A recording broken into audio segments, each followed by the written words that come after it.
Monotoriya mağazasında 1 manata nə almaq olar? İzlə gör. Pul yığmaq üçün ədəb qutuları 1 manat.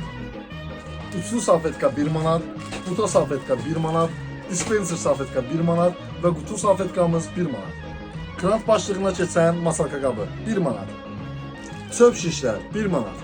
Çevirici maqqaşlar 1 manat. Plastik qablarımız, rəngbərəng çeşidlər 1 manat. Rəngli restoran bakalları 1 ədədi 1 manat. Süfrə üstünə belə bir süpürgə xəçandaz 1 manat. Təmizlikdə istifadə olunan rezin əlcəklər 1 manat. Bədən kisələri 1 manat. Baçoq dərmanları 1 manat. Və moykanın içinə belə bir silikon süzgəc 1 manata. Dekor güllər 1 manata.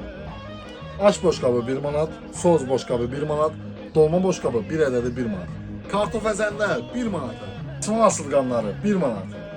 1 manatlıq videomuz sonuna gəldik. Yenidən sizlərə təkrar digər seçkilərimizdə növbəti video